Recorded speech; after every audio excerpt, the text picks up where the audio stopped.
Good day everyone. So, how did I encounter God is before is naradyo ko sa among balay every Sunday siguro ko phone ya kanang empty akong life ba like during kayo siya. So, one time natoy friend na nako nga ga-invite which is si Daniel na gi-invite ko niya before na mag-join daw mi sa Sunday school together kay nalagi mga stories, may Bible stories, mga snack, yung mga teacher kay fan daw kaayo.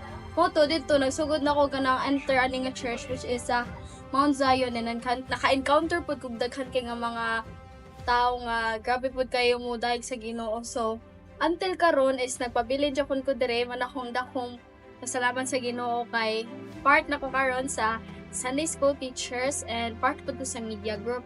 Kanang dakat ko pasalamat sa Ginoo kay nagpadayon jud ko nga mudayeg niya og daghan kay siya mga panalangin na gihatag nako. The more I praise you, the more I want to. I'm falling in love